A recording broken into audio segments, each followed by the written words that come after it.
morning, ladies and gentlemen. First of all, let me thank you everyone for coming here today. I'm glad that so many of you come to listen my presentation. As you probably know, my name is Nisha Pakusawat, and I would like to introduce three of my member and group.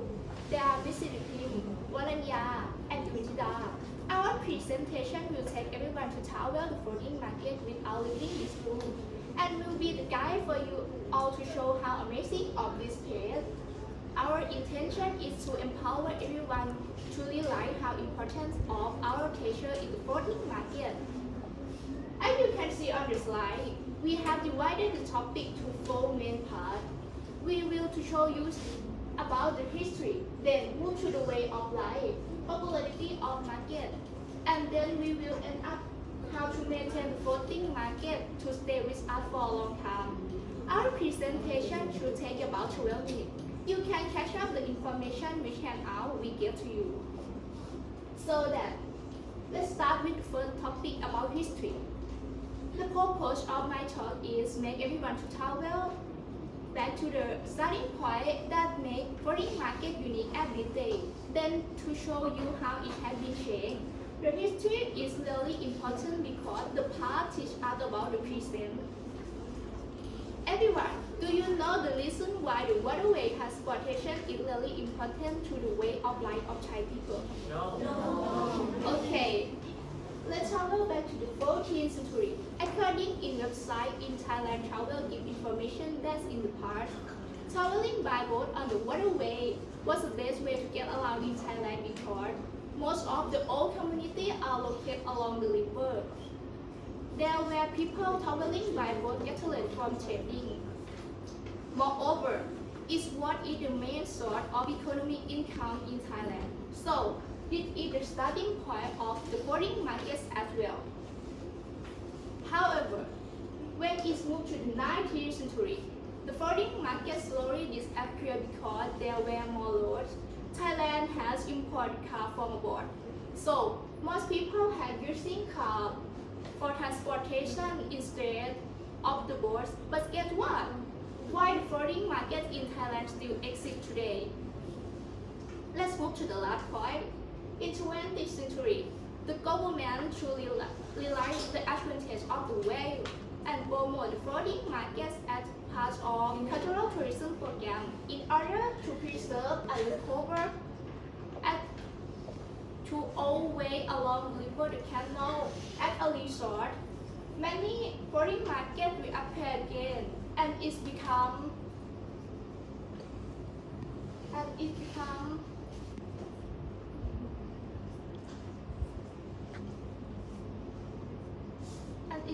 one of the most famous attraction spots since then.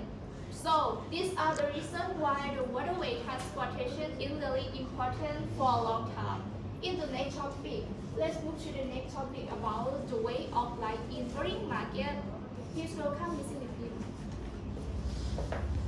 And this chap had mentioned before about the interesting history. Now let's move to the way of life. I have divided my presentation to two parts. First, I would like to start with giving you an overview about the way of life to make you imagine how wonderful of them in the different contexts. So that means there are more than one context. I would like to clarify you this topic in my second part as well. Now let's start. When you are going to the floating markets, it makes you feel like you are entering to another world where it's full of the outstanding culture. As you can see on the picture, the market is full of the vendors who are selling the local foods, Thai dessert, or the local products by lowering their boat along the lively canals. Moreover, when the visitors go to the floating markets, they are not only experienced with the riverside shopping, but they can also feel the friendliness of bond relationships that has been passed down for generations as well. This is all for the way of life. Next, as I mentioned before about the different contexts of the market, according to the research of Tanya, the lecturer from Silpakan University, provide information that there are three contexts of the floating markets. The first one is called community-based floating markets. This is the original market was recovered by the group of the local people. The purpose is to make their community full of life again. The vendor will bring the local food or the products to sell and exchange with each other. So this is the main source of main income of their communities. The second one is called the private land floating market. It was established by the investor for attracting the tourists. The activity in the market is similar with the original market, so the visitor can feel the real experience when they travel here as well. But this is not the real community, and they have a specific time opening and closing hours. The last one is called the romantic floating market. It is designed to exhibit in the shopping mall or department store by placing the model of the house or boat here. Now let's come for the summary. There are three different contexts of the market, and they also have the different way of life. But the most important thing is, three of them want to show the wonderful culture to the millions. This is bringing you to the next topic is popular floating markets. Please welcome Ms. Oranya. So that's all the way of life of the people in the floating market. This now leads us to my next point. I would like to represent the value and importance of our outstanding spot in the market, which is not similar to anywhere. Let's start my point now. Have you ever seen these screens on YouTube before? Yes! Okay, this video also be viral on internet for a while. This is Mickey Mouse in the episode Our Floating Dreams. It was released by Disney because the director needs to show the fascinating and lively culture of Thai floating market. So that if you feel interest, you can watch a full video on YouTube. According to this video clip, in fact, it is similar with Amphawa market, which is one of the most popular floating markets in Thailand. There are variety of delicious food, a roving boat selling products, and beautiful temples around. Moreover, there is also something its signature. It has a combination of heritage and uniqueness, such as taking a boat to see the local scenery, or to see fireflies at night, so beauty the lights twinkle. Another thing, you can enjoy with the atmosphere around the market, and also get to have fun and relax too. So that Amphawa Floating Market is a popular place among tourists all over country. All of this show the speciality of our floating market. Therefore, we should know how to maintain our culture still exists for a long time as well. So please welcome Ms. Govinda. As Oranya mentioned before about the popular floating market, have you ever considered how we can keep this market going? Let us now discuss the way to maintain our floating market. The purpose of my talk is to make everyone aware of the value of this special thing. So we can do this following ways.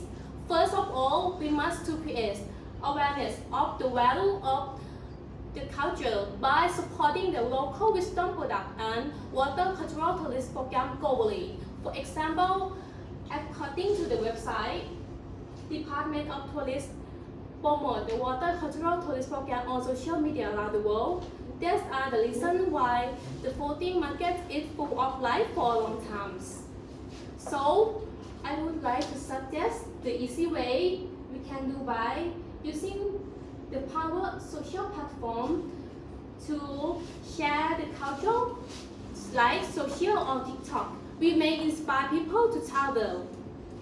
Secondly, keeping the canal environment clean is very crucial. Also, visitors can help if they respect the market and help to keep it clean. Finally, the local resident especially needs to combine the traditional way of life with modernization to fit them together. For example, as you can see on this poster, this is a festival promoted by local residents in the UTR. With such effort, the floating market will continue with us and act a textual of traditional way of life for a long time to come. Now, let's move to summary. Please welcome Miss Philippines. Well, ladies and gentlemen, this comes to the end of our presentation today. But before we stop, I would like to tell you our main points again. It is really important to take care and realize that our floating markets is a precious thing.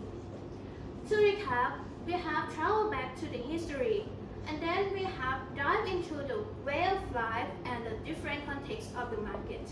And we also show about the popularity of the markets. And then we have an up with the how to do the good thing to protect this culture.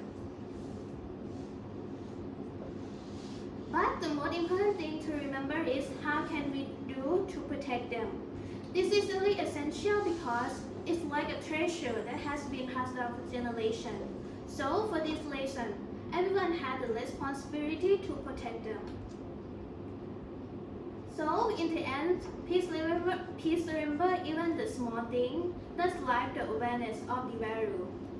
If everyone cooperate and pay attention on how to protect them, it will be good for us and good for the next generation as well.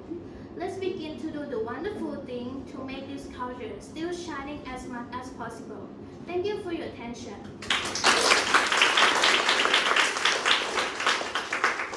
Now we will be happy to answer you any question you may have.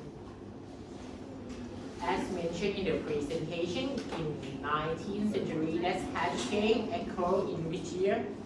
Thank you for your question.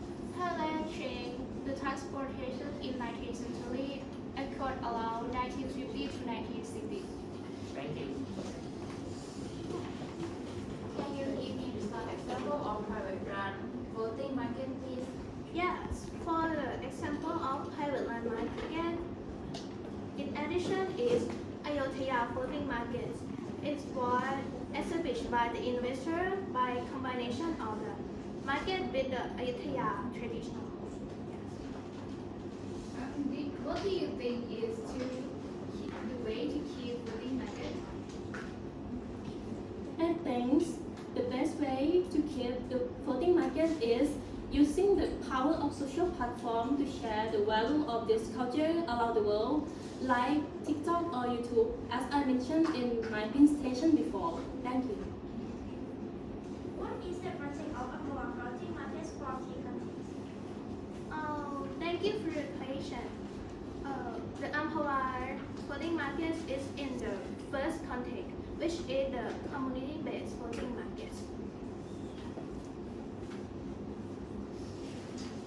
Do you think why Disney chose 2% sign floating market? Thank you for your question.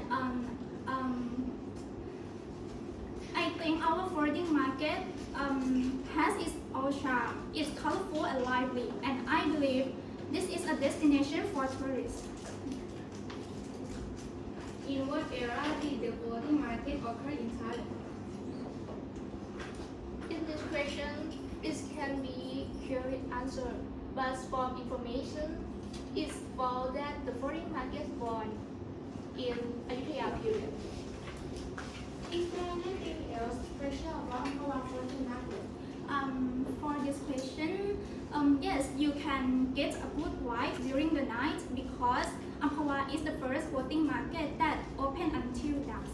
So you will experience a new atmosphere. It's not like anywhere. Thank you. Do you have any questions? Thank you for your attention.